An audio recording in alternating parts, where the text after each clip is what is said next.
Today, I'm going to give you my 3 keys for painting believable light. Every scene has its own challenges. Today, I'm going to take on this beautiful scene of this French village called Montreux-Belay. I wanted this car to be an important area of interest. I wanted the light to be hitting this car, and overall I wanted to capture the glow and the atmosphere of this scene here. So the first thing that I do after I lay in my drawing is I wet down the back of the paper, I wet down the front. I am starting with the lightest area in my painting, and it is the face of this building. And that brings me to key number 1. When painting believable light in your scene, the number 1 thing you need to do is identify the brightest part of the painting. And the reason that is important, that even within this first wash, I'm not painting really strong. I'm still laying in the lightest values of the scene and going from area to area, but I know that the face of this building is the brightest part of the painting. So everything else I paint in the scene can be darker than that. All right, so I'm laying it in my light wash. You'll notice that the areas that are going to be in shadow later on, I've laid a little more pigment in, a little stronger of a wash, and also I've cooled it down a little bit because I'm going to be going over this again, but there might be a nice little cool areas in these shadows, just a different color temperature than the parts that are in the light. So that's another thing to keep in mind as well. And right here, I'm dropping in some wet into wet warm color for the top of those chimneys. And I laid in a light area up in the sky, and now I'm going in with some darker blue. So I've dropped that in. I've added a little bit of variation in color. Oftentimes, what I will do when I'm painting a sky is I will go back in after I've laid it in and it's still wet with much richer paint. So more paint and less water in my brush, some thick cobalt blue with maybe some cerulean mixed into it at the top of the sky. So you'll notice that when you're looking up at the sky, it's a deeper, richer blue at the very top. And as you get down to the horizon and lower, the sky is more diffused. So you'll see more of the warmth, just a lighter color of blue at the bottom than at the top. So I always tell students, when you're painting in this first wash, don't go too light. Push these values a little bit and always keep the light area in mind, even in this first part of the painting. This is an important part of the painting is this car right here. So some of the reflections in the glass are cooler colored. On the side of the car, I wanted that feeling of warmth and light. Light is coming down and bouncing off of the warmth of this road and reflecting back onto this reflective surface of the car. So you'll find that often in street scenes, you will see if there's a reflective surface, if it's side or lower facing, it's going to be a warm tone. If it's upward facing and it's seeing the sky, it's going to be a cooler tone. So cars are a nice thing in our street scenes that we can use to show that feeling of light, even in these subtle ways. Having some cooler reflections, some cooler area on the car for the upward facing surfaces, and the side and lower facing surfaces, some warmer color. You'll notice that in this first wash, I'm trying to use a variety of colors. I don't want to mix up all one color and just cover the paper with it.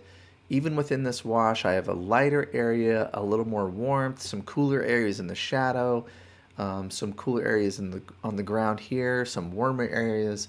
So you don't need to be just constantly mixing colors up and new colors and all of that. But remember to add some variety in your painting, because that does go a long ways. We are nearing the end of this wet into wet wash, which is phase 1 of my painting. We're thinking through the lightest values of the scene. We've already established what the brightest area of the painting is.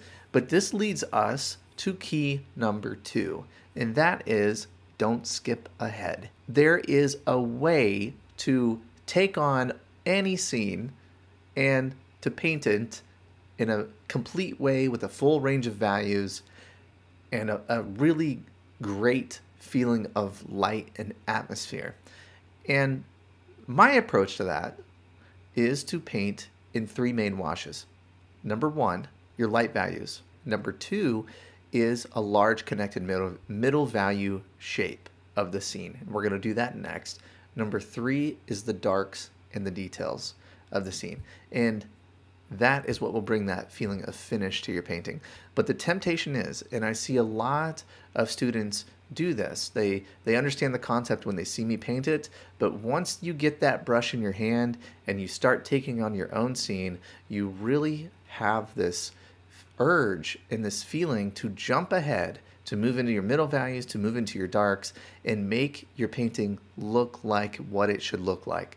But the key here, the second key to all of this, is understanding what you're trying to accomplish in each stage of the painting and following that schedule, following that recipe, knowing that in the first wash, you're not thinking about darks, you're not thinking about middle values, you only want to think about the light. The second wash, thinking about the middle values.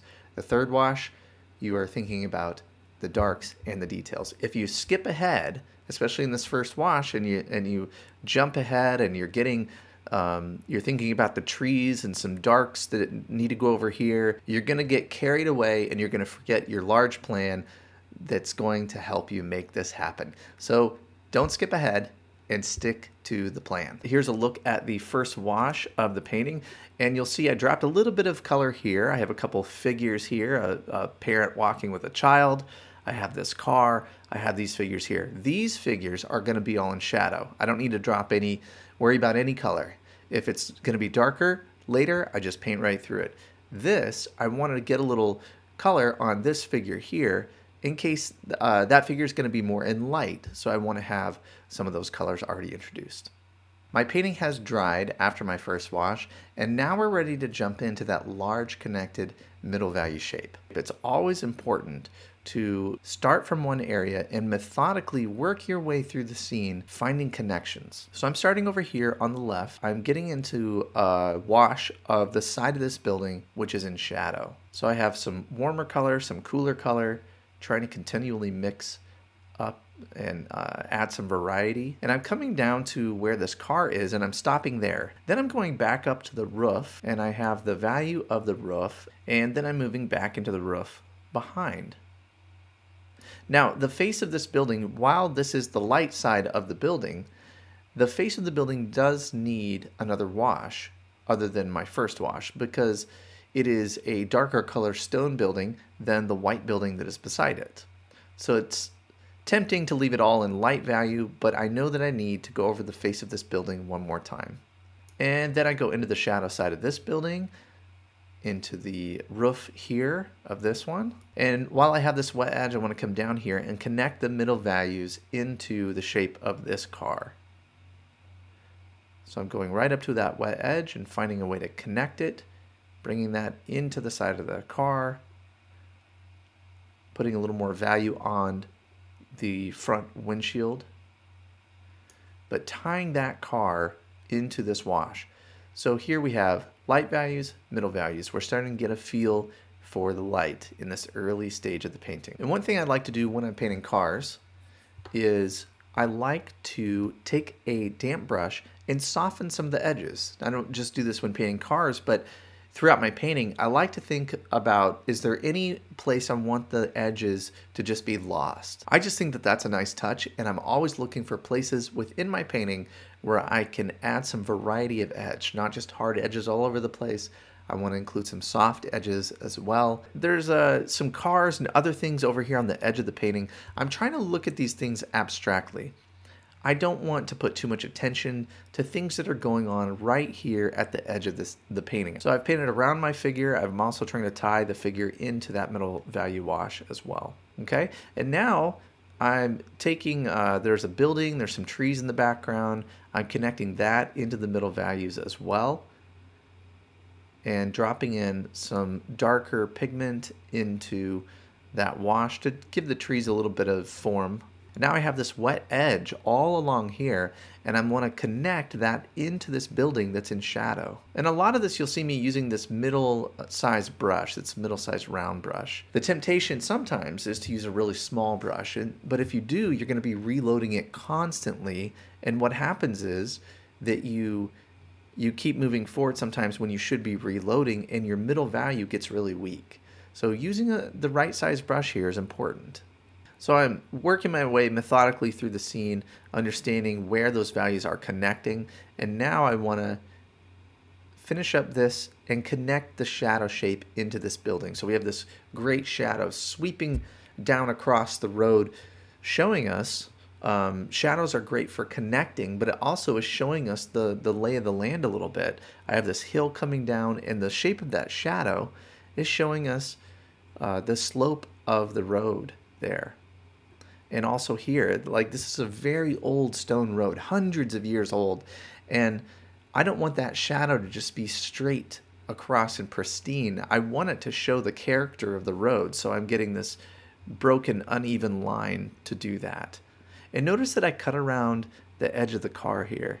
We're starting to get that light effect with the light values and the middle values. And I'm trying to find a way to connect this shadow over into this part of the painting as well. And I like to do this with a brush. You'll notice I didn't draw in the shape of the shadow. I'm just using the brush because as I'm painting it, I don't know exactly how it's going to look, what's going to look exactly right when I'm laying in my drawing. So I don't need to lock in with a bunch of pencil lines there. I'm just using the brush to show the shape of that shadow, and it's going to change as I'm painting it. So this is an important time to talk about key number 3, and that is don't judge your painting until you've gone all the way through the process and you have your darks and your details in place, because you are not accurately going to see the light in the scene until we have that full range of values.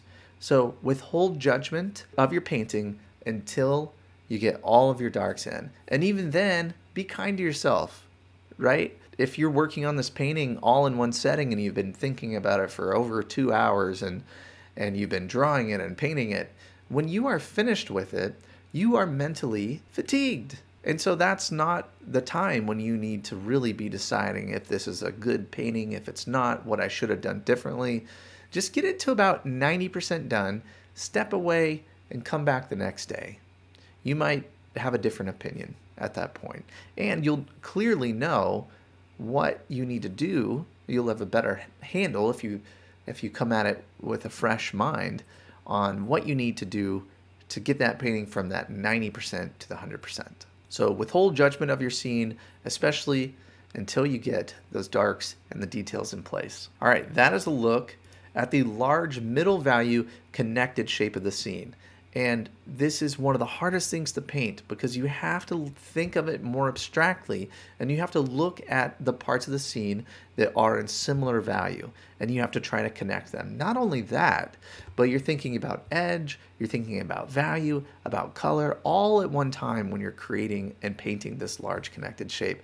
But what you are left with is a really unified, interesting, artistic, middle value representation of your scene. This is the thing that's hard to see. It's easy to see all the little broken up details and the little things that separate the whole scene. Our minds are really good at that, but seeing this large, abstract, middle value connected shape, it takes some repetition and it takes some practice. So that's why I'm harping on this over and over in these videos, because the more you can see and think this way, you will get used to painting this way. But it does take time. I have one more bonus tip for you. What you want to do is start with your focal area, the areas that get the most interest, right in the middle ground, where you want to drive the viewer's attention.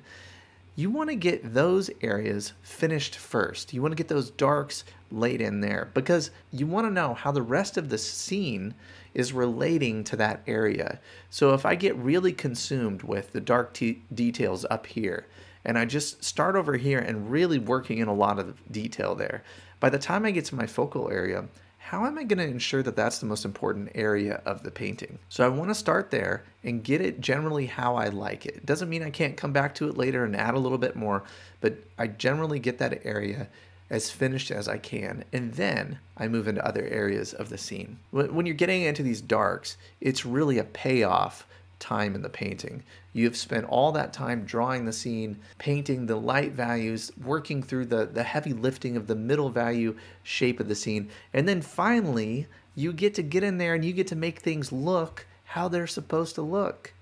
But the temptation is to overwork, right? So we really want to be careful and be strategic when we're adding in the darks into our painting. So I got that car how I was pretty much wanting it to look, and then I'm painting these figures that are in shadow here, laying in the darks there, Same thing with these figures over here. And now I'm moving into some of the other areas. So little bits of dark to help the different areas of the painting look believable. But all the while, I want to keep my eye on this part of the painting and ensure that that's where the attention is going to go. It's exciting once you get these darks into place to see all of your hard work pay off. You know, the scene is finally starting to look, hopefully, like you want it to. I felt like I needed a little more strength on this side of the building, so I went ahead and did another wash that helped me add a little bit of complexity and a deeper value. Adding a little more strength here is going to make the light feel more believable here. If we want our paintings to be vibrant, if we want our paintings to have a good feeling of light, we have to paint strong enough. We will never have light if we don't have rich middle values and rich darks. By glazing over this part of the painting, it allows me to leave a few gaps, and that adds a little bit more complexity and finish to the middle part of the painting. So you can see I just painted around this little thing and add a little square, an old window, something like that. Add something to look at down here. It makes this area of the painting more interesting. One way that I'm helping the light feel believable in this street scene is I'm doing a thin little wash over the road, but I'm leaving the sidewalk where the concrete is catching the light in a really vibrant way. This adds a nice feeling of believability. So I'm doing a little bit of glaze and it's coming right into here and letting the light feel even more believable with that little change that I made. And I added that little bit of shadow over there as well, a few little marks on the wall. Really getting into the finishing touches here. So when you have little highlights, you can use opaque gouache to get back these little bits of highlights. There's a lamp hanging on the side of this building that needed some light on the side of it. So I'm able to use a little bit of gouache and go in and put just a little highlight. I was never gonna paint around that tiny little area, so that's exactly what gouache is perfect for. A few little highlights on the car, a few touches on the figure. This is great for just getting back that little sparkle, those little bits of light that I was never able to paint around. You always want to be careful when adding in birds too, because it's one of those things that you added one, then you added another, and you added another, and before you know it, you've added birds all over the place. Add them in cautiously. Well, here is a look at the finished painting. I hope that creating that feeling of light feels more achievable to you now, and that this becomes easier for you and you're seeing more vibrant light within your paintings. Have you ever been really excited about a painting and you get all set up, you find that right reference that you're excited about, and then it's time to go and you feel lost? You ever had that experience? Well, I have a free resource that I want to give to you today that can help with these problems. My 5 steps to plan a successful watercolor painting. I walk you through the crucial planning phase of your painting that will help you understand what you're going to paint first, second, and third. The planning is really so important, especially in watercolor. This medium is harder to correct. It's so immediate. So having that plan is very important. I send you a PDF that you can download. And the great thing about this is you can have it on your phone, you could print it out, and you can take a look at these crucial planning steps before you start each painting. All you have to do is follow this link here and download my 5-step guide to planning a successful watercolor painting.